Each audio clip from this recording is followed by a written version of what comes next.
नमस्कार, मैं प्रांशी राठौर और आप देख रहे हैं नेक्स्ट 9 न्यूज। महाराष्ट्र की सियासत में एक बार फिर से सियासी भूचाल आ चुका है। बीते 2 जुलाई के दिन, रविवार के दिन, जब वरिष्ठ नेता अजीत पवार एनडीए में शामिल होते हुए देखे गए। शिंदे सरकार में वह उप मुख्यमंत्री बन चुके हैं और उनके उप मुख्यमंत्री बन जाने के बाद अब देखा जाए तो पवार परिवार से लगातार तमाम सदस्य अपनी बात रखते हुए देखे जा रहे हैं। राजनीति की दुनिया में काफी हलचल मच चुकी है अजीत पवार के शरद पवार संग बगावत करने के बाद।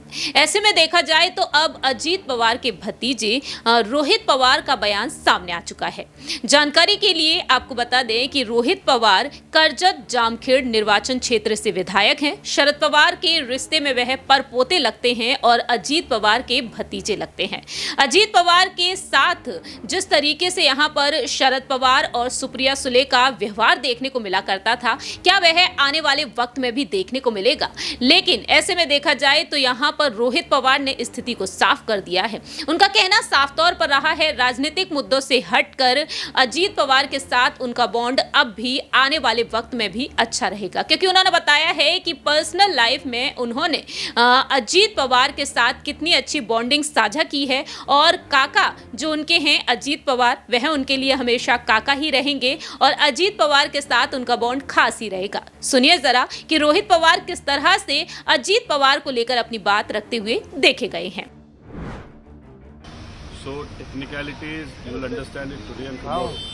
But what I feel is more than technicalities, what is important is where the Karyakartas are and where the people of Maharashtra are. Do you think that he had no option but given? Election Commission ऐसा क्या मिल रहा था वहाँ पर जो आप party में नहीं मिल रहा? what happened with Shiv Sena last year?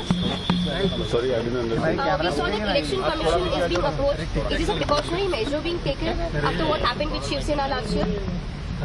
See, to some extent, you need to understand what the process is, how the system works, and you have to follow the system. I think that could be the part of it. As far as your question is concerned, what I would say is not about the person. It's about the thought process what we have. And today, we all, it could be me, it could be other MLAs, it could be the Karyakartas, all the Padadikaris, that we all have to fight for the thought process. So why a particular individual has gone there, I won't comment on it. But why we are here, that is more important. That is for the thought process. I know it's a very tough path for all of us, but when people are with you, so that path definitely looks very simple. जो voters है उनके साथ में कहीं ना कहीं ये धोखेबाजी है, उनके साथ धोखा हुआ। देखो, अगर आप कमेंट्स देखे या लोगों से बात की, जो 1 साल से महाराष्ट्र में चल रहा है, तो जिन लोगों ने मतदान किया है उनको भी ये चीज़ अच्छी नहीं लगी, और जब ये चीज़ अच्छी नहीं लगती तब वो कहते हैं कि उनका जो मतदान है वो शायद वेस्ट हो गया। हम भी नए आमदार हैं, पहली बार राजनीति में आए हैं, तो कभी कभार हमको भी लगता है कि राजनीति में आने के बाद हमने गलती की क्या। लेकिन ये जो भूमि है, ये महाराष्ट्र की भूमि है, ये संत विचार की भूमि है। थोर व्यक्ति के विचार इस भूमि में लोगों के मनों में है, और इस सिचुएशन में लड़ना भी इसी भूमि ने, इसी विचार ने हमको सिखाया है। तो कितना भी मतदारन को लगा, मैं उनको उतना ही कहूँगा कि लड़ना तो हमको है। परिवार टूट गया है सर, परिवार की क्या? मैं व्यक्तिगत अगर बात करूँ तो अजीत दादा मेरे काका है। व्यक्तिगत जीवन में जब भी वो मिलेंगे तब वही आदर मन में रहेगा। राजनीति जो है वो राजनीति के लेवल पे है, लेकिन व्यक्तिगत जीवन में वो मेरे काका ही रहेंगे। और मैं यही भी कहता हूँ कि उन्होंने राजनीति हो या व्यक्तिगत जीवन में बहुत मदद मुझे भी की है, और ये जो मदद है वो व्यक्तिगत जीवन में वो मैं कभी भूल नहीं पाऊंगा। लेकिन जब हम लड़ते हैं, जब राजनीति में काम करते हैं, तो एक थॉट प्रोसेस से जाते हैं। वो थॉट प्रोसेस भी बहुत इंपॉर्टेंट है, ऐसे मेरे जैसे कार्यकर्ता को लगता है। Also, we saw that Minister Eknath Shinde yesterday said that when a party worker is constantly working and does not get what he wants, he feels dejected, which is what has happened with Ajit Pawar. So what do you have Who to said say? that? Eknath Shinde has said that yesterday. I think Eknath Shinde Sahab will have very different issues to worry about. So he should think about his party first now.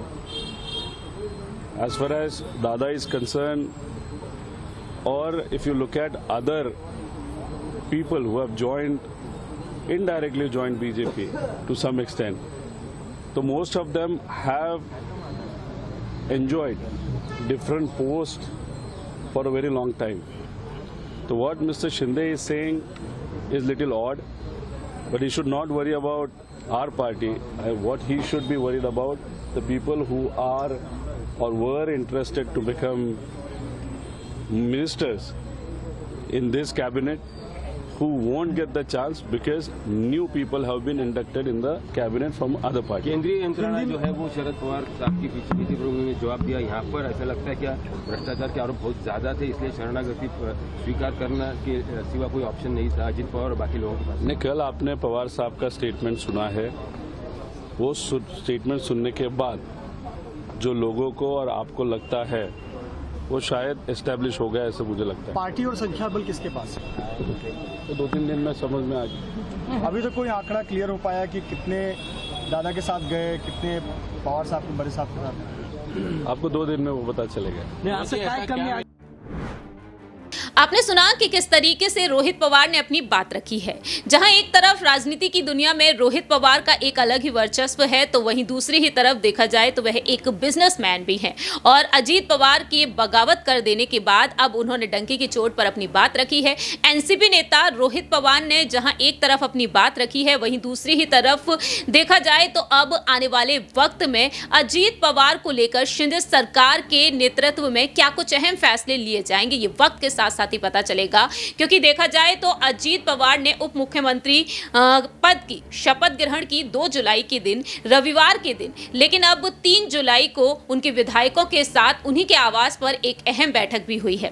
देखते हैं कि वाकई में NCP के और भी तमाम विधायक शिंदे सरकार में शामिल होते हुए नजर आएंगे। जिस तरह से हमने देखा कि बीते साल 2022 में शिवसेना 2 गुटों में बंट गई और शिवसेना के विधायक, पदाधिकारी, सांसद अब भी शिंदे सरकार में शामिल होते हुए देखे जा रहे हैं। ऐसे में देखा जाए तो आने वाले वक्त में सियासत और भी ज्यादा गर्माती हुई नजर आ सकती है, क्योंकि अजीत पवार का साफ तौर पर कहना यही रहा है कि एनसीपी के नेताओं की लिस्ट तैयार की जा चुकी है। अजीत पवार बीते कल राजभवन पहुंचे और उनके 8 मंत्रियों ने भी शपथ ग्रहण की। ऐसे में देखा जाए तो एनसीपी में एक और बड़ी टूट आने वाले वक्त में देखने को मिल सकती है। इस खास रिपोर्ट में इतना ही। बाकी की तमाम अपडेट्स के लिए आप देखते रहिए नेक्स्ट 9 न्यूज।